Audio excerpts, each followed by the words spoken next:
सुबह के 4 बजे, भोर के 4 बजे से लेकर सुबह के 9 बजे तक सतयुग चलता, क्योंकि इस समय सबका मन शुद्ध रहता। सुबह सुबह कितना भी गंदा आदमी होगा पर विचार शुद्ध होगा। तो सुबह 4 बजे से प्रातः काल के 9 बजे तक सतयुग चलता है, जहां सबके अंदर सद्विचार होते, सद्भाव होता। फिर 10 बजे से लेकर शाम को 4 बजे तक त्रेता युग स्टार्ट हुआ, क्योंकि त्रेता युग में राम जी वनवास चले गए थे। तो आप लोग भी काम काज बिजनेस व्यापार के लिए घर से निकल जाते हैं। नौकरी चाकरी वाले 10 बजे निकल जाते हैं ना, शाम को 4 बजे। इनका भी तो वनवास हो जाता है रोज, तो आपका भी वनवास हुआ। माताएं बहनें भी निकल जाती हैं, काम पे लग जाती हैं। तो ये त्रेता युग चल रहा है। शाम को 5 बजे से लेकर रात्रि के 8-9 बजे तक द्वापर युग चलता है। द्वापर में क्या हुआ था? कृष्ण ने मक्खन चुराया, मटकी तोड़ी, गेंद खेली, कबड्डी खेली। हाँ, आप लोग भी शाम के टाइम पे ना अपने बच्चों के साथ खेलते हैं, हाँ या ना? मैया जी, ओ मैया, खेलते हैं कि नहीं? पुरुष लोग खेलते, चलो क्रिकेट खेल लो, चलो फुटबॉल खेल लो। बच्चों को खुश करने के लिए माँ बाप खेलने लगते हैं। हाँ, कौन सा युग चल रहा है? रेडी खेलते हैं, पकड़म पाई खेलते हैं बच्चों के साथ, उनको खुश करने। हाँ, अब रात को 9 बजे से लेके रात को 3 बजे तक, अब यहाँ जब व्यक्ति केवल काम वासना में डूब जाता है और काम भोगना चाहता है, इंद्रियों का सेवन करना चाहता है, भोगों में मन लगाता है, अब यहाँ कलयुग स्टार्ट हुआ।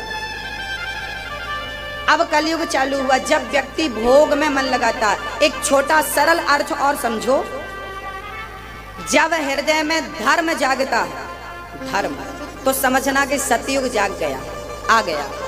जब हृदय में कर्म जागता है, कर्म करने के लिए बढ़ते हैं, तो त्रेता युग आ गया। जब हृदय में प्रेम जागता है तो द्वापर युग आ गया, और जब काम वासना जागती है तो कलयुग आ गया। आपके चित्त पे जो चीज जब जाग जाए, समझ लेना कि वो युग तब आ गया। दिन के 12 बजे आपको काम वासना सताने लगे तो समझ लेना कि आपके सिर पे कलयुग सवार हो गया। और रात के 2 बजे आपके अंदर सद्विचार आ जाए कि नाना मुझे दान करना चाहिए, वृद्धों की सेवा करनी चाहिए, कथा सुननी चाहिए, समझ लेना कि आपके हृदय में सतयुग जाग रहा है, त्रेता युग जाग रहा है। केवल काम, जब आप किसी का बुरा करते हैं, जब आप किसी का बुरा करने का सोचते हैं, चोरी करने का सोचते हैं, गलत करने का सोचते हैं, तब कलयुग आ जाता है। जब शराब पीने का मन होता है, आपके अंदर शराब पीने का मन हुआ और आपने एक कदम बढ़ाया, कलयुग आके बैठ गया। अब वो आपको परेशान करेगा, ले जाएगा, पिलाएगा। और आपके मन में विचार आया आज कथा सुनने जाना है, और कथा सुनने के लिए आपने आगे कदम बढ़ाया, शुश्रूषुभिस्तक्षणा तो शिक्षण भगवान आपके हृदय में प्रकट हो जाते हैं, क्योंकि कथा का भाव मन में जागा है। 4 युग, अभी कौन सा युग चल रहा है? कौन सा युग? बोलो मेरी माँ। आप लोग, अपन लोग जब परिक्रमा लगा रहे थे वृंदावन की, तो अपन लोग जब खड़े हो रहे थे तो धूप पे खड़े हो रहे थे कि छांव में? बताओ, छांव में। अच्छा, आप धूप पे खड़े हो जाएं, कोई कहे कि 10 मिनट धूप पे खड़े रहो गर्मी दिन के 12 बजे, तो खड़ा होया जाएगा। पर कोई पीपल की छांव में खड़े होने को कहे कि 1 घंटा खड़े रहो, खड़े हो जाएंगे कि नहीं? धूप में खड़ा होना मुश्किल है, जबकि छांव में सहज है।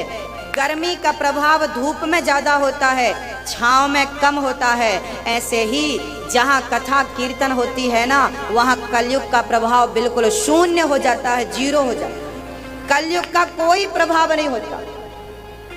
इसलिए हम कहते हैं कि अपने घर पे नियम बनाओ, रोज कीर्तन करेंगे। आप लोग करेंगे या नहीं? कौन कौन करेगा? मैया जी, आप नहीं करोगी? ओ मैया, ओ पंचायती मैया, बताओ, आप कीर्तन नहीं करोगी? कैसा कीर्तन करोगी करके बताओ।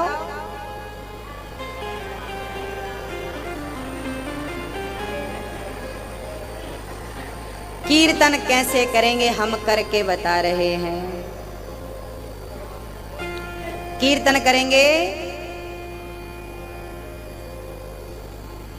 हरे रामा रामा रामा हरे हरे, हरे कृष्णा कृष्णा कृष्णा हरे हरे, हरे रामा रामा रामा हरे हरे, हरे कृष्णा हरे हरे, हरे रामा रामा रामा हरे हरे, हरे कृष्णा कृष्णा कृष्णा हरे हरे, हरे रामा रामा रामा हरे हरे, हरे कृष्णा कृष्णा कृष्णा हरे हरे, हरे रामा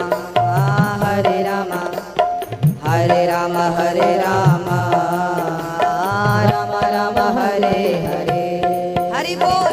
हरे कृष्णा कीर्तन कृष्णा कृष्णा हरे हरे, श्री कृष्ण गोविंद हरे मुरारी, हे नाथ नारायण वासुदेवा, श्री कृष्ण गोविंद हरे मुरारी, हे नाथ नारायण वासुदेवा, हे नाथ नारायण वासुदेवा, हे नाथ नारायण वासुदेवा, हे नाथ नारायण वासुदेवा, हे नाथ नारायण वासुदेवा, श्री कृष्ण गोविंद हरे मुरारी, हे नाथ नारायण वासुदेवा, श्री कृष्ण गोविंद हरे मुरारी, हे नाथ नारायण वासुदेवा, रघुपति राघव राजा राम, पतित पावन सीताराम, रघुपति राघव राजा राम, पतित पावन सीताराम, रघुपति राघव राजा राम, पतित पावन सीताराम, रघुपति राघव राजा राम, पतित पावन सीताराम, सीताराम सीताराम भज प्यारे तू सीताराम, सीताराम सीताराम भज प्यारे तू सीताराम, सीताराम सीताराम भज प्यारे तू सीताराम, सीताराम सीताराम भज प्यारे तू सीताराम, रघुपति राजा राम, पतित पावन सीताराम, रघुपति राघव राजा राम, पतित पावन सीताराम, श्री राम जय राम, श्री राम जय राम, श्री राम जय राम, श्री राम जय राम, जय राम,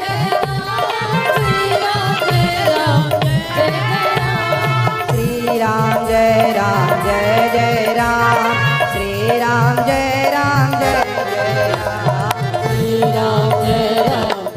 जय राम, श्री राम जय राम, जय राम, श्री कृष्ण गोविंद हरे मुरारी, हे नाथ नारायण वासुदेवा, श्री कृष्ण गोविंद हरे मुरारी, हे नाथ नारायण वासुदेवा, श्री कृष्ण गोविंद हरे मुरारी, हे नाथ नारायण वासुदेव।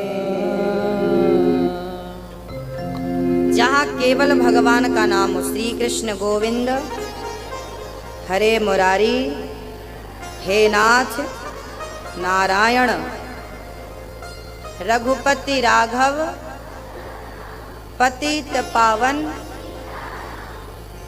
श्री राम जय राम, हरे राम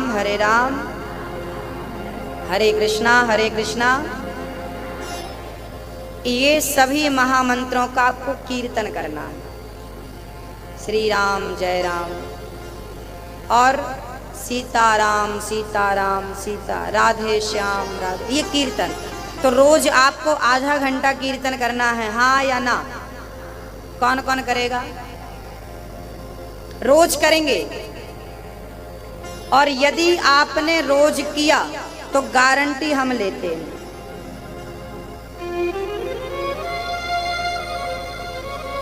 ये कागज आप उठाइएगा, आप जब घर जाएंगे ना तो एक कागज लीजिएगा, उस कागज में आपकी कोई इच्छा हो, कामना, तो आप अपनी कोई इच्छा कागज में लिख दीजिएगा। आपको कोई चाहिए हो कुछ, भगवान से आप बोलते हो ना, ये दिला दो ये दे दो, वो आपको कागज पे लिखना है। एक काम करिए, जैसा कहता हूँ ध्यान पूर्वक सुनिए।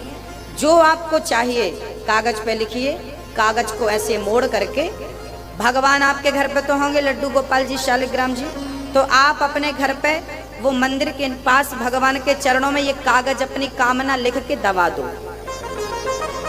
ये दब गया।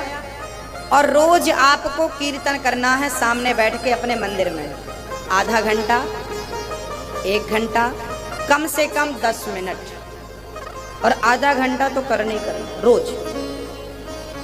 यदि आप रोज आधा घंटा कीर्तन करेंगे तो मैं आपको स्टाम्प पेपर में लिख के साइन कर सकता हूं कि कागज में आपने जो लिखा है बहुत जल्दी भगवान उस इच्छा को पूरा कर देंगे। यकीन मुझ पर मत करो, जो इच्छा है प्रैक्टिकल करके दे, लेकिन शर्त है कि आधा घंटा से कम कीर्तन नहीं होना चाहिए। संसार को भूल जाओ और बस हरे राम राम राम हरे हरे, हरे कृष्णा कृष्णा सारा परिवार, बच्चों के सहित, पत्नी के सहित, पति, सारे लोग बैठो और प्रेम से आधा घंटा ताली बजाकर, ढोल बजाकर, जो बनता ढोल बनती ढोल बजाओ, जो बनता बजाओ, नहीं बनता कोई जरूरी नहीं, ताली बजाओ, प्रेम से कीर्तन करो। श्री कृष्ण गोविंद हरे मुरारी। किसी बहन को बेटा ना हो रहा हो, बेटी चाह रहे हो, बेटा चाह रहे हो, धन चाह रहे हो, नौकरी चाह रहे हो, बिजनेस क्या चाहिए तुम्हें? भगवान चाहिए ना, कागज में लिख देना, कन्हैया हम लिख रहे हैं कि हम तुम्हें चाहते, तुम दर्शन दो। यदि तुमने कीर्तन किया, मैं आपको गारंटी ले सकता हूं तुम्हें प्रत्यक्ष मिलेगा भगवान, प्रत्यक्ष। लेकिन ये कीर्तन नियम बन जाए, नियम बनना चाहिए। भोजन का नियम है, कितने भी बिजी होंगे आप खाएंगे। पानी का नियम है, कितने भी बिजी होंगे पिएंगे। बस नियम बन जाए कि आपको कीर्तन करना, रोज करना। करेंगे? कौन कौन करेगा? सब करिए और हमें भी आशीर्वाद दीजिए कि हम भी भगवान की कथा सुनाते रहें, कीर्तन करते रहें और हमारे हृदय का भी भगवत प्रेम बढ़ता रहे, बढ़ता रहे, बढ़ता रहे। हमें और कुछ नहीं चाहिए। हम तो जो बिहारी जी से कहते हैं वही आपसे भी कहते हैं। हमारे लिए तो आप ही बिहारी जी। हाँ, हम तो आपसे कहते हैं कि हमें ऐसा आशीर्वाद दे के जाना कि हमारे हृदय की भक्ति दिनों दिन बढ़ती रहे, बस प्रेम बढ़े और कुछ ना चाहिए, कुछ नहीं चाहिए। सेवा करता रहूं और कृष्ण का ध्यान करता रहूं, चिंतन करता रहूं। अच्छा, भगवान का स्मरण कैसे करना चाहिए? आपको स्मरण करने की विधि बता दूं। आप स्मरण करते हैं ना भगवान को, कैसे करते हैं मैं विधि बता दूं, मेरी माँ बता दूं, सुन लीजिए। एक लड़की ससुराल चली गई, अभी अभी शादी हुई थी। हम आपकी बात कर लेते। जब आप ससुराल गई थी मैया जी पहली बार, तो फिर आप ससुराल से 5 दिन 10 दिन बाद वापस आ गई थी, 15 दिन बाद आ गई थी ना। जब आप ससुराल से अपने मायके आई, पियर आई, तो फिर ये बताओ कि आपको सबसे ज्यादा याद किसकी आती थी मायके में? फिर तो आप अपनी माँ के घर थी, भोजन बना रही थी, बर्तन धुल रही थी, झाड़ू लगा रही थी, पर किसी की याद आ रही थी। झाड़ू लगाते समय भी आ रही थी, खाते समय भी आ रही थी, भोजन बनाते समय भी आ रही। बताइए होता है कि नहीं ऐसा? बताओ किसकी याद आ रही है? आप बताओ किसकी? सास की? नहीं महाराज, नाम मत लो।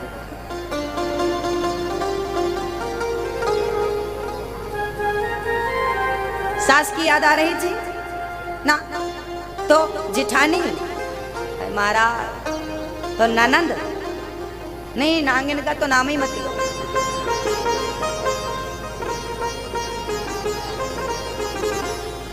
फिर किसकी याद आई? पति की। एक साधारण सी लड़की, आप एक साधारण सी महिला जब मायके में रहकर काम करती हुई अपने पति को याद कर सकती है, तो क्या काम करते हुए एक भक्त अपने भगवान को याद नहीं कर सकता? बस यही है ध्यान, यही है स्मरण, यही है भक्ति। इससे बड़ी कोई पूजा नहीं। आपको काम छोड़कर नहीं बैठना। अब माला जपने बैठ गई, काम घर में पड़ा है, घर पे मेहमान है, बर्तन धुले नहीं, भोजन बनाने का टाइम हो रहा, माला बैठी लेके, ये पाप कर रही हो तुम।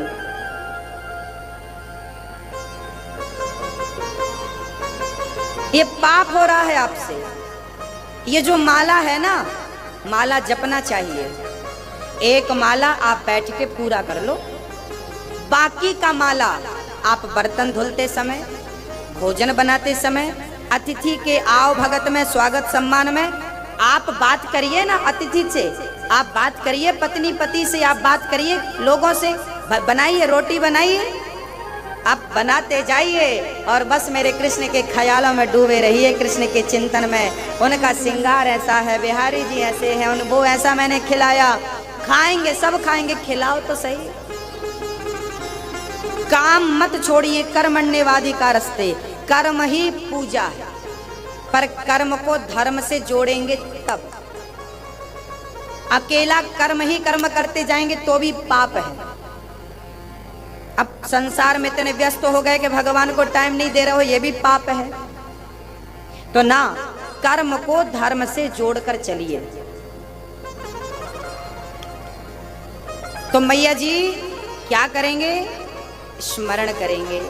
उदाहरण देके समझा रहा हूं। आपके छोटे छोटे बच्चे हैं, स्कूल जा रहे हैं, आप सवेरे 5 बजे उठ जाती हो, बच्चों के चक्कर में 6 बजे उठ जाती हो, तो उठकर सबसे पहले आप क्या करती हो मैया? सबसे पहले आप लोग ना रसोई जाके बच्चों का टिफिन बनाती हो। बिल्कुल गलत। सबसे पहले क्या, मैं पूरा समझा दूं क्या शुरू से आपका? हाँ सुनिएगा। सबसे पहले क्या करना चाहिए? बिस्तर से उठना चाहिए। बिस्तर से उठकर बिस्तर पे ही बैठना चाहिए। दोनों हाथों का मंथन करना चाहिए। कराग्रे वसते लक्ष्मी, कर मध्य सरस्वती, कर मूले तो गोविंद, प्रभाते कर दर्शनम। कर के अग्रभाग में लक्ष्मी, मध्य भाग में सरस्वती, मूल भाग में भगवान कृष्ण का दर्शन करो। पहले उठते ही भगवान का धन्यवाद दो, प्रभु रात बीत गई, आपकी कृपा से आज का दिन मिला है, आपका बहुत बहुत धन्यवाद, शुक्रिया अदा करता हूँ। भगवान को याद करो, हरे राम राम राम, उठते ही चालू हो जाओ, हरे श्री कृष्ण गोविंद हरे मुरारी। फिर क्या करो? फिर पृथ्वी माँ को प्रणाम करो। हे पृथ्वी माँ आपको प्रणाम। फिर अपना दाहिना पांव निकाल कर पृथ्वी पर रखो। उसके बाद आप लोग बिस्तर पे ही बढ़िया 1 लोटा पानी पी सकते हैं। तांबे के लोटे में पानी भर के रात को रख दो और सवेरे तांबे के बर्तन में पानी पीने से बुद्धि विकसित होती है, रोग भागते हैं। सबको 1 लोटा पानी सुबह खाली पेट पीना चाहिए, बिना मंजन ब्रश किए। फिर आप उठो, थोड़ा सा 50 कदम चलो। इसके बाद आपके घर का झाड़ू आदि है तो झाड़ू आदि निपटाओ। सारा झाड़ू पोंछा करके फिर आपको सबसे पहले स्नान करना चाहिए। अपवित्रः पवित्रो वा सर्वावस्थांगतोऽपि वा। आपको सबसे पहले अपने को शुद्ध करना। आप स्नान करो और शुद्धता का बड़ा ख्याल रखना। हाँ, आप नहा के ही आप बाहर निकलिएगा। ऐसे नहीं कि आप दीर्घ शंका चले गए और घूम रहे हैं, पूरे घर पे नाच रहे हैं, फिर तो आपके घर पे अशांति की सिवा कुछ नहीं होगी। आप माताओं को और बच्चों को समझाओ, पुरुषों को समझाओ कि आप यदि घर पे लघु शंका जाते हैं तो आप लघु शंका जाने के बाद अपना हाथ अपना पांव धुलेंगे और 3 कुल्ला करेंगे, चाहे स्त्री हो चाहे पुरुष हो। बिना कुल्ला किए यदि आप आते हैं तो आपका घर अशुद्ध होगा। बच्चों को भी ये नियम बचपन से बताओ, बेटा ऐसा जरूरी है। दूसरा नियम, लघु शंका के बाद कुल्ला करना चाहिए, पांव धुलना चाहिए, ठंडी हो गर्मी हो। और दीर्घ शंका जाओ, दीर्घ शंका जाओ तो फिर वहां से तो नहा के आओ। कई लोग ऐसे भारत में पाए जा रहे हैं, 99% कपड़े पहन के दीर्घ शंका चले जाते हैं, हाथ धुल करके बस बिना नहाए आ जाते हैं, वही कपड़ों से रसोई में, वही कपड़ों से खा लिया। तुम आदमी हो कि राक्षस हो? पवित्रता का ख्याल हमारे बुजुर्ग कहते हैं, जैसी राखो शुद्धि वैसी बने बुद्धि। यदि शुद्धि खत्म भई तो बुद्धि भी। गुरुजी, हमारे बच्चे को बुद्धि नहीं है, शुद्धि नहीं है तो बुद्धि कहां से आएगी? तो आपके घर पर पहले क्या जरूरी है? क्या मेरी माँ? शुद्धि जरूरी है। बिना नहाए दिन में 2 बार जाना पड़े दीर्घ शंका, दोनों बार नहाओ, 3 बार जाओ 3 बार नहाओ, 4 बार जाओ 4 बार। बिना नहाए आना मत, बिल्कुल लिख दो घर पर, सबके लिए, छोटा बड़ा। कोई इनसे समझौता मत करना। यदि आपने शुद्धि से समझौता किया तो शुद्धि सबसे पहले बुद्धि को बिगाड़ेगी, यदि शुद्धि नहीं हुई तो। और फिर बुद्धि क्या बिगाड़ती है सब पता है। बुद्धि जिसकी बिगड़ गई उसके पास सब कुछ हुआ तो भी किस काम का। तो मेरी माँ, सबसे पहले स्नान, स्नान के बाद आप बच्चों को टिफिन बनाइए।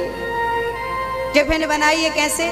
बोले टिफिन बनाइए, आप पराठे बना रही हैं, पराठे बनाते जाइए और प्रेम से कीर्तन करते जाइए। रघुपति राघव राजा राम पतित पावन सीता। ये पराठे बना रही है, राम सीता राम सीता राम भज प्यार। अब सब्जी भी बना रही हो आलू की, भज प्यारे तू सीताराम। कढ़ाई में सब्जी चल रही है। रघुपति राघव, टिफिन में आपने पराठे खड़ी करके रघुपति राघव। टिफिन तैयार, बच्चे को, बच्चे नहा के आया, अब उसे पैंट पहनाओ, शर्ट पहनाओ, टाई लगाओ, बैच लगाओ, बेल्ट लगाओ, सब पहनाते हुए रघुपति राघव राजा राम पतित पावन सीताराम। फिर बैग दीजिए, रघुपति राघव। बैग टांग लिया, बेटा तैयार, बोतल तैयार, तैयार रेडी। अब माँ से हाय हाय ना करे। क्या करना? बेटा राम राम, जाओ यात्रा मंगल में खूब पढ़ के आना। और बच्चे से भी कह के भेजो, बेटा जब आप रघुपति राघव राजा राम जपोगी तो बच्चे के अंदर अपने आप चला जाएगा, वो जाएगा तो जपता हुआ जाएगा। ये संस्कार माँ बाप के। हाँ? रघुपति राघव। तब तक पति ने आवाज लगाई, जरा चाय। आजकल ना लोगों को बिस्तर पे चाय चाहिए, मतलब बिना मंजन बिना ब्रश के। ये क्या है भगवान जाने। आपका बेटा यदि बिस्तर पे चाय मांगे ना तो एक थप्पड़ जमाना चाहिए उसको गाल पर। बिस्तर पे चाय मां, पहले नहा फिर चाय पीना, बिना नहाए चाय पी रहा, मूर्ख। अक्ल है कि नहीं? आजकल आप मार्केट में देख लो ना, सारे लोग तो बर्बाद हैं। आपके बच्चे बर्बाद हैं। क्यों? क्योंकि आपने कोई ध्यान नहीं रखा ना। बच्चा पैदा कर दिया, पैदा करके छोड़ दिया। ऐसा काम तो सुअर भी कर रहे हैं, पैदा करके छोड़ देते हैं, घूमते रहो नाली सुसनाली में। आजकल ये भी घूम रहे हैं। संस्कार दिए बिना बच्चे पैदा करने का कोई अर्थ ही नहीं है। कहते हैं जननी जने तो भक्त जने। आपसे बोल रहा हूं मेरी माँ से, जननी जने तो भक्त जने, या दाता या सूर या से तो बंध्या भली काहे गवावे नूर। बच्चा जन्म दो तो भक्त जन्म दो, दानी जन्म दो। नालायक बच्चों को जन्म देने से अच्छा है बांझ रहना अच्छा है। लायक बेटा हो तो लायक। शेर पैदा करना गीदड़ों से भर रखा है पूरे भारत को। अब मंगल पांडे पैदा नहीं होते, विवेकानंद पैदा नहीं होते, पता नहीं कहाँ चली गई वो माताएं जो मंगल पांडे को पैदा करती थी, पृथ्वीराज चौहान को जन्म देती थी। कहाँ चली गई वो माँ जो ध्रुव और प्रहलाद को जन्म देती थी। आजकल की माँ को क्या हो गया, गीदड़ों को भेजती जा रही है भारत की ओर।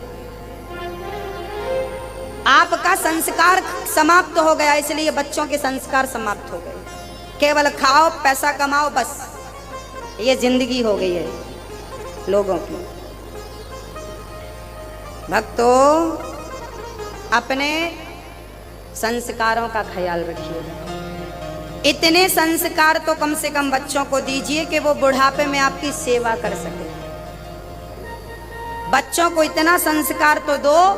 आजकल ना माँ बाप बच्चों को पैसा ज्यादा देते हैं। पैसा, ये तेरा प्लॉट, ये तेरा पैसा। पैसा, बच्चों को पैसा बिल्कुल नहीं देना चाहिए। बच्चों को योग्य बना दो, टैलेंट दे दो, छोड़ दो। टैलेंट दे दिया, तू कमाना भैया, तेरे को पैसा क्यों चाहिए। हाँ, हमने तो अपने पिता से कह दिया आपकी संपत्ति आपको दान करनी है, दान कर दो, जिसको देनी है दे दो, हमें जरूरत लगेगी हम कमा लेंगे, हमें आपके 1 रुपए की जरूरत नहीं। हमने अपने पिता से कह दिया है। अब आप लोग अपने पिता से कह दो। आपके अंदर हिम्मत हो तो कह दो। नहीं नहीं महाराज, हम तो पिता का गला भी काटने को तैयार है। मतलब आप ये देखो, बच्चे ऐसे हैं ना, इसमें माँ बाप की गलती है। तुमने ऐसा बच्चा बनाया, ऐसे संस्कार दिए कि वो तुम्हारा गला काटने को तैयार है, मारने को तैयार है पैसे के लिए। संस्कार दिए होते तो वो पैसे को महत्व ना दे रहा होता, वो अपने माँ बाप को महत्व दे रहा होता। एक जंगल में एक सर्कस था। उस सर्कस में बहुत सारे शेर थे।